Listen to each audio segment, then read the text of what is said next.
মানসিক অবসাদের জেরে ছেলেকে কীটনাশক খাইয়ে আত্মঘাতী মা। নিহতের নাম দোলন রায় এবং তার ছেলে অভিজিৎ রায়। জানা যায় বেশ কিছুদিন ধরে মানসিক অবসাদে ভুগছিলেন তারা। শুক্রবার হঠাৎই নিজের বাড়িতেই ছেলেকে কীটনাশক খাইয়ে নিজেও আত্মঘাতী হলেন ওই মহিলা। স্থানীয়রা দেখা মাত্রই তড়িঘড়ি তাদের উদ্ধার করে কান্দি মহকুমা হাসপাতালে নিয়ে গেলে চিকিৎসক অভিজিৎ রায়কে মৃত বলে ঘোষণা করেন এবং দোলন রায়কে মুর্শিদাবাদ মেডিকেল কলেজ ও হাসপাতালে রেফার করলে চিকিৎসক সেখানে তাকে নিহত বলে ঘোষণা করেন। ঘটনায় নিহতদের পরিবারের কেউ না থাকায় গ্রামের বাসিন্দারা এসে শেষকৃত্য সম্পন্ন করেন। শোকের ছায়া নেমে এসেছে এলাকা জুড়ে। মানসিক স্বাস্থ্যের জন্য সবার আগে যে নামটি মনে ভেসে ওঠে, সুস্থ মনের ঠিকানা মনোবীক্ষণ। যোগাযোগ নাম্বার 7477799513। বাড়িতে একাই থাকতেন দোলন রায় এবং তার ছেলে অভিজিৎ রায়। জানা যায় অভিজিৎ রায় ছোট থেকেই শারীরিক প্রতিবন্ধী ছিলেন এবং তার মা দোলন রায় একজন পরিচারিকার কাজ করতেন। স্থানীয়রা জানান বেশ কিছুদিন ধরেই মানসিক অবসাদে ভুগছিলেন তারা। তার জেরেই শুক্রবার দুপুরে হঠাৎই নিজের বাড়িতেই ছেলেকে কীটনাশক খাইয়ে নিজেও আত্মঘাতী হন দোলন রায়। ঘটনাটি ঘটেছে কাঁদি থানার মাধুনিয়া গ্রামে।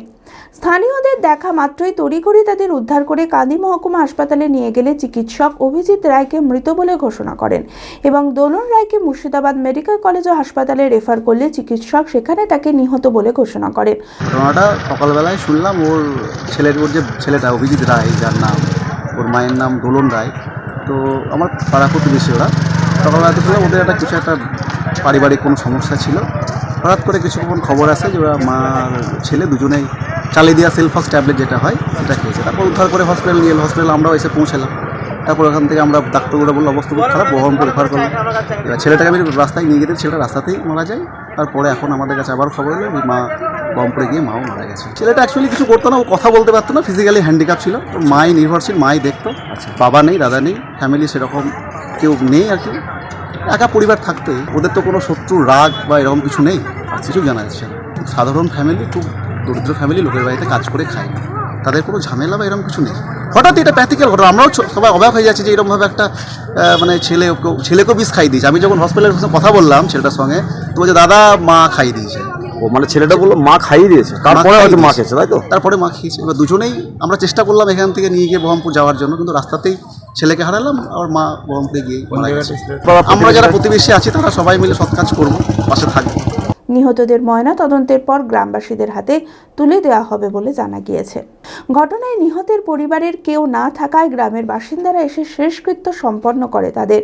দেখছি বলতে আমাদেরই এলাকার মানুষ তারা ছিলেন।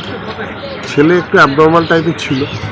ছেলে একটু কথা কম বলা বা শোনার দিক থেকে একটু ঘাটতি ছিল তার।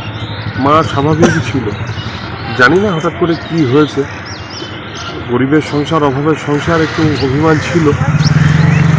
তারপরেও যে তারা এরকম কোনো সিদ্ধান্ত নিয়েছে আমরা জানি না। আমরা সরকারিভাবে তাদেরকে যে সাহায্যগুলো করার, ছেলে যেহেতু হ্যান্ডিক্যাপ ছিল, মানবিক ভাতা তারা পেত, মা বিধবা ভাতা পেত।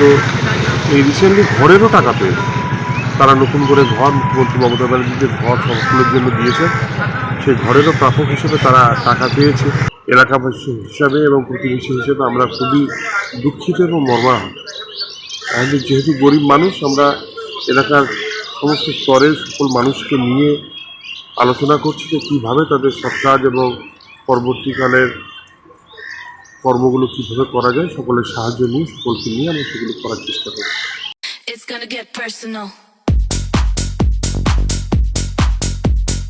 শীতের অন্তিম লগ্নে বহরমপুর শহরে জমজমাট 36তম বহরমপুর মেলা। রকমারি জিনিসের পসরায় এফইউসি ময়দানে সেজে উঠেছে মেলা প্রাঙ্গণ। রয়েছে নিত্য প্রয়োজনীয় রকমারি জিনিস থেকে শুরু করে বাংলাদেশের ঢাকাই জামদানি, কুর্তি, চুড়িদার সহ সমস্ত রকম পোশাক ও অলংকারের স্টল। এবারের মেলার বিশেষ আকর্ষণ জলপরি শো। সেই সঙ্গে রয়েছে নাগরদোলা, রেঞ্জার রাইডস, চোরাটোরা, ব্রেক ডান্স। বাচ্চাদের জন্য রয়েছে মজার মজার রাইডস। শুধু তাই নয়, পেট পুজোর জন্য রয়েছে রকমারি খাবারের স্টল। তাই সপরিবারে আজই আসুন বহরমপুর মেলায়। এফইউসি ময়দান, বহরমপুর, মুর্শিদাবাদ।